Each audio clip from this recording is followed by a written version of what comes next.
Bien, chers frères et sœurs, bonjour. Avec cet évangile, nous entrons dans notre carême. Évangile de Jésus-Christ selon saint Matthieu. En ce temps-là, Jésus fut conduit au désert par l'Esprit pour être tenté par le diable. Après avoir jeûné 40 jours et 40 nuits, il eut faim. Le tentateur s'approcha de lui et lui dit « Si tu es fils de Dieu, ordonne que ces pierres deviennent des pains. » Mais Jésus répondit « Il est écrit, l'homme ne vit pas seulement de pain, mais de toute parole qui sort de la bouche de Dieu. » Alors le diable l'emmène à la ville sainte, le place au sommet du temple et lui dit « Si tu es fils de Dieu, jette-toi en bas, car il est écrit, il donnera pour toi des ordres à ses anges et ils te porteront sur leurs mains de peur que ton pied ne heurte une pierre. » Jésus lui déclara « Il est encore écrit, tu ne mettras pas à l'épreuve le Seigneur ton Dieu. » Le diable l'emmène encore sur une très haute montagne et lui montre tous les royaumes du monde et leur gloire et lui dit « Tout cela, je te le donnerai, si, tombant à mes pieds, tu te prosternes devant moi. » Alors Jésus lui dit « Arrière, Satan, car il est écrit, c'est le Seigneur ton Dieu que tu adoreras, à lui seul tu rendras un culte. » Alors le diable le quitte, et voici que des anges s'approchèrent et le servaient. Acclamons la parole de Dieu. Louange à toi, Seigneur Jésus. Voilà, cette semaine nous entrons dans le carême pour 40 jours. Pourquoi ? Pour être conduits par l'Esprit au désert, avec Jésus, pour nous laisser fortifier par lui pendant 40 jours, afin que sa vie d'amour soit davantage notre vie. Chaque carême est un appel à renouveler en nous la joie d'être sauvés, aimés de Dieu passionnément, et à renouveler l'engagement de notre baptême, à nous laisser libérer. Il nous appelle durant ce carême à vivre notre Pâques, avec lui. Jésus fut conduit au désert par l'Esprit pour être tenté par le diable. Pourquoi donc faut-il que Jésus passe par la tentation et nous à sa suite ? Qu'est-ce qui est en jeu dans cette épreuve ? Et comment l'Esprit peut-il nous conduire au désert pour vivre cette épreuve ? Alors écartons d'abord ici une compréhension tordue. C'est pas l'Esprit qui nous tente, mais l'Esprit nous donne de discerner ce qui relève de la tentation dans nos vies, c'est-à-dire d'une forme de mensonge en nous, où nous choisissons un mal en le prenant pour un bien pour nous, et souvent en niant que c'est un mal. L'Esprit nous conduit au désert pour discerner dans nos vies ces mensonges qui veulent remplacer la parole de Dieu, et pour les confronter de nouveau à la lumière et à la libération de cette parole de vie.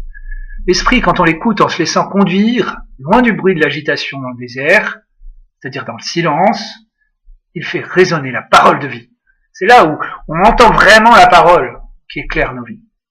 Sans temps pour Dieu dans la prière, on court sans bien savoir pourquoi et vers quoi, et souvent on s'égare. Voulons-nous, durant ce carême, donner du temps pour Dieu, pour le laisser nous rendre plus vivants, pour qu'il nous libère, pour qu'il nous ressuscite. C'est une décision que personne ne peut prendre à notre place, et qu'il faut refaire jour après jour. Dieu m'appelle et je suis libre. Voulons-nous laisser l'Esprit nous conduire au désert avec Jésus en ce carême ? Quels moyens est-ce que je vais prendre concrètement pour cela ?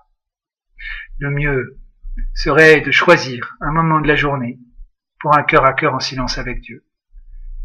Mais si ce temps est trop court, je n'aurai pas le temps de me poser et d'écouter. Je vous conseille, frères et sœurs bien-aimés, de décider fermement de prendre au moins 15 minutes pour Dieu par jour et d'essayer de s'y tenir chaque jour. Si un jour vous ne le faites pas, reprenez le lendemain l'engagement. Voilà, si vous prenez déjà ce temps-là, ajoutez un tout petit peu plus de temps pour Dieu. C'est un choix difficile qui va très probablement, qui est déjà le lieu d'un combat spirituel. Mais on ne regrette pas ça. Ce cœur à cœur avec Dieu, ça change tout. Ce sera votre cadeau à Jésus pour Pâques. Et soyez bien sûr qu'il vous aura déjà comblé en retour avant. Lui qui nous manifeste à Pâques, dans sa mort et sa résurrection, sa passion d'amour en prenant sur lui nos péchés, est-ce que je veux bien être un peu plus passionné pour lui chaque jour ? Voilà, me mettre à l'écoute de sa parole. 15 minutes sur une journée. C'est vraiment possible si on le décide. Voilà, et si je le fais tous les jours au même moment, c'est une habitude qui va venir et ça va être plus facile. La retraite dans la vie est proposée cette année dans la paroisse. Vous en avez probablement entendu parler, c'est une merveilleuse opportunité pour vivre ce carême d'une façon dense et belle. Voilà, qui vous renouvellera en profondeur. Une des grâces de la retraite dans la vie, c'est de vivre un chemin de prière à la fois personnel et communautaire. Voilà, la communauté à ce moment-là est vécue comme vraiment un soutien. On peut partager chaque semaine sur nos joies, nos difficultés. Chaque semaine, à partir du mercredi 8 mars à 20h à Gien, toute une équipe sera à votre service pour vous accompagner pendant 1h30 environ pour approfondir votre vie de prière et recevoir quelques conseils précieux autour des questions comment prier avec la parole de Dieu, qu'est-ce qu'on fait quand on prie, qu'est-ce qui se passe, à quoi être attentif, comment persévérer quand on sent rien, comment tenir bon, etc. Souvent, en début de carême, on prend de bonnes résolutions, puis on a des mal à les tenir dans la durée.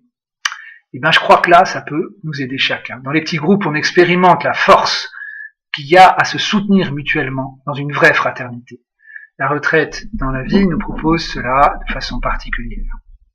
Revenons au texte. Jésus est éprouvé par la tentation. Elle survient pour lui au moment où il est éprouvé par sa fragilité humaine. Il a faim. Et de fait, c'est au cœur des manques physiques, psychologiques et affectifs que la tentation vient. Pour moi personnellement, est-ce que je peux discerner comment ça fonctionne pour moi la tentation? Sur quoi elle joue de façon privilégiée? Quel est son schéma? Durant ce carême, demandons à l'Esprit Saint de mieux discerner la façon de fonctionner de nos tentations, leurs schémas les plus courants en nous. C'est une demande personnelle à faire à l'Esprit. Ensemble, si vous voulez, on peut le faire maintenant, à haute voix, dans son cœur, ou dans son cœur. Éclaire-moi, Esprit Saint, sur mes tentations. Aide-moi à les repérer, à les démasquer, pouvoir dire clairement, arrière Satan, ceci est une tentation. Pouvoir le dire, c'est un grand progrès dans le combat. Définir comme une tentation tel ou tel schéma de pensée, telle ou telle tendance en moi, tel ou tel comportement, c'est un pas décisif vers la liberté. On peut combattre quand on connaît son ennemi. Et on prend l'avantage si l'on connaît sa stratégie, par où il vient, quelles armes il utilise. Donc ici, le diable vient à Jésus par la fin. Il lui dit, si tu es le Fils de Dieu, eh bien oui, bien sûr, Jésus est le Fils de Dieu. Quand la tentation survient, le malin, le diviseur, l'ennemi de l'homme, eh bien, il commence par une vérité. Il a tort, la défend. Si t'es le Fils de Dieu, dis à cette pierre qu'elle devienne du pain. Si t'es le Fils de Dieu, solutionne la faim dans le monde. Par un miracle manifeste pour tous. Pour Jésus, c'est la tentation d'être un Messie à la manière du monde, et non pas un serviteur souffrant, selon l'Esprit de Dieu. Devant l'épreuve du manque personnel, devant les manques de mes frères, je suis comme Jésus tenté de croire que parce que je suis enfant de Dieu, je devrais manquer de rien. Je suis tenté d'accuser Dieu, dire à Dieu, si tu existes et que si tu m'aimes, fais disparaître ce manque, cette blessure, ce problème. C'est une tentation contre l'espérance dans l'épreuve. On se cabre devant l'épreuve, la souffrance, et on demande à Dieu de tout supprimer, ce qui nous fait souffrir. On a raison de demander cela, mais sans accuser Dieu, sans perdre l'espérance et la confiance. Cette première tentation est donc celle de la chair. L'épreuve se situe dans notre chair, dans notre manque. Nos sens ont faim et nous cherchons à les assouvir par des nourritures terrestres, en cherchant une consolation immédiate pour pouvoir, solution. La parole de Dieu écoutée dans le silence me nourrit et m'invite à l'espérance. Même si Dieu répond pas immédiatement à mes manques ou mes besoins réels tels que je l'attendrais, Dieu répond toujours, mais pas toujours comme je voudrais. Il répond toujours parce qu'il nous aime passionnément. C'est ce qu'on va célébrer à Pâques, la passion d'amour de Dieu. Ce sera l'occasion de redire à Dieu, je crois, même si je comprends pas tout dans ma vie. Je crois, avec l'Église, avec mes frères, je t'aime, je veux répondre à ton amour. La parole de Dieu nourrit en moi l'espérance, pour que je continue à marcher sans voir, même si j'éprouve un manque. Dieu veut si souvent passer par ce manque, cette blessure, cette fragilité, pour m'ouvrir bien plus encore à la vie avec lui. Dans le manque, c'est vrai, je me sens dépendant, pauvre, mendiant, fragile.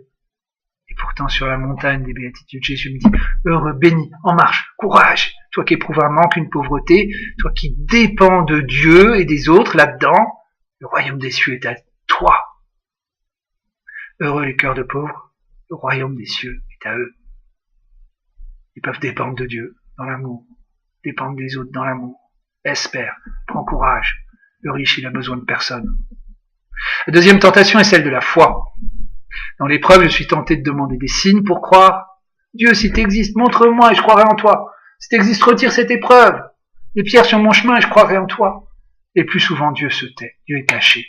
On voudrait sentir sa présence, on sent son absence. On voudrait pouvoir mettre la main sur Dieu pour qu'il soit à notre disposition.